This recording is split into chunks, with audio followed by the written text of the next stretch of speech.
Andrej Babis' defeat in the Czech Republic and what it means for populist leaders in Europe. Political analysts say that the results of the Czech election also signal that the tides may be turning against a string of populist leaders like Babis who have risen over the decades across Central and Eastern Europe. Just days before a historic parliamentary election in the Czech Republic, the country's populist billionaire Prime Minister Andrej Babis' name appeared in the global Pandora Papers investigation. The papers unveiled a convoluted offshore structure Babis used to purchase £13 million mansion in France. While the Prime Minister denied allegations of corruption, the scandal contributed to his political undoing, with his centrist ANO-Yes party narrowly losing the parliamentary election on Saturday. Following the two-day election, the results indicated that a center-right coalition of parties defeated the ANO party by the narrowest of margins. Babis, dubbed by some of the Czech Trump for his anti-immigrant stance and business empire, insisted that his party had a great result, considering that there were five parties against us with only one program to take down Babis.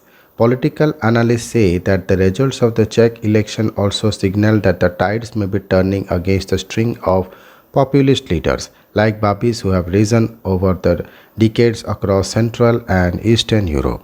A new government will also lead to strained ties with populist parties in countries like Hungary and Poland, which have been criticized over the years for failing to uphold democratic values.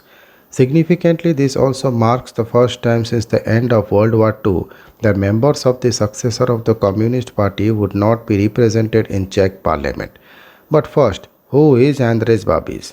The billionaire businessman who has been at the forefront of the populist wave that swept across Central Europe since 2015, and his ANO, the Association of Dissatisfied Citizens, has been part of the ruling coalition government since 2013.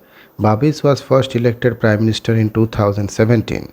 Fighting immigration and hostility towards the European Union were the two central tenets of his campaigning. Ironically, though, Babis' firm Agrofert, an agrochemical conglomerate, received significant support from the European funding. In 2019, the European Commission alleged that Babis was in conflict of interest because of his business empire, which was placed in trust funds. One of the Czech Republic's richest business tycoons, he placed the business in trust in 2017 when he was finance minister in order to remain in office as mandated by Czech law. In his re-election campaigning, Babis sought to appeal to older voters, pledging to raise pensions and public sector wages while sticking to his anti-immigration rhetoric and continuing to criticize the European Union.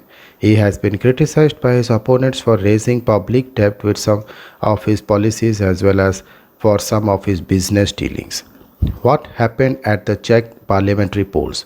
Babis' party was defeated by the Liberal Conservative three-party Together coalition, which captured 27.8% of the vote as compared to Babis' 27.1% vote share. In yet another blow to the populist led by Babis, the center-left Liberal coalition of the Pirate Party and Stan, which comprises a group of mayors, finished third, receiving 15.6% of the vote. The five opposition parties banded together to oust the Europe sector Prime Minister from power. Their policies are markedly different from Babis and align more comfortably with that of the European Union. The two democratic coalitions have gained a majority and have a chance to form a majority government, said Together's leader Petr Fiala, who is also its candidate for Prime Minister. The winning coalition captured 71 seats while its partner got 37, securing a comfortable majority of 108 seats. But what led to Babis' defeat? It is not entirely clear what led to Babis' defeat. Some say that his fear-mongering campaigning against immigration and European Union may have backfired. Others believe it was his decision to align himself with Hungary's far-right Prime Minister Viktor Orban, and even taking him along for a campaigning trip to his constituency of Ústí-nad Labem prior to the elections. His latest appearance in the Pandora Papers have made matters worse. But Babis denied having done anything wrong or illegal alleging that the allegations were merely an attempt to influence this week's election results.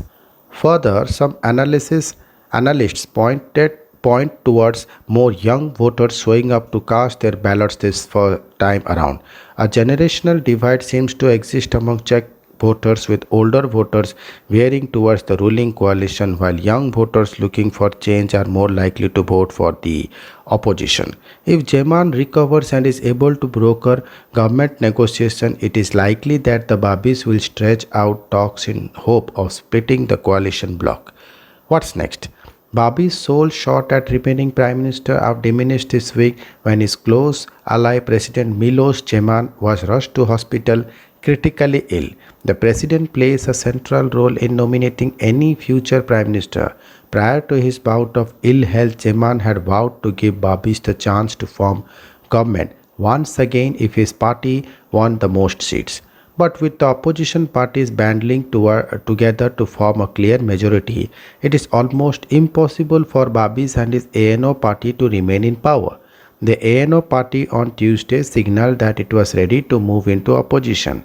The situation has been complicated by the health of President Milos Zeman, an ally of ANO Prime Minister Andres Babi, who appoints governments but was taken into intensive care over the weekend. His condition is stable, the hospital has said, but no other details of his diagnosis or expected stay have been given, Babi said according to Reuters. What could this mean for other European populist leaders? Babi's decision to rope in Viktor Orban for his campaigning seemed to solidify support for the opposition parties. Analysts say people feared that this indicated Babi's hopes of molding the Czech Republic after Orban's Hungary. The recent election result poses a threat to the illiberal democracy Orban has been single-mindedly promoting over the years, while his Fidesz party has steadily stripped away democratic values and controlled a significant chunk of the media and judiciary. Hungary's own opposition, comprising 6 parties from the left, illiberal and former far right, are coming together to challenge Orban next year. The Czech Republic is not alone. Populist wave across Europe, which gained momentum post Donald Trump election victory in 2016, appears to be warning. This is largely attributed to the growing unity amongst opposition parties as well as a crisis of confidence among nationalists following Trump's defeat, as per a New York Times report. In Slovenia, Prime Minister Janez Janša, a close ally of Orban, who shares many of his anti-liberal views, has also seen his party's approval rating slipping. Meanwhile, around 18 months ago in Slovakia, Robert Fico, who had led the country for a decade, was replaced by a coalition of centrist and right-wing parties. Thank you.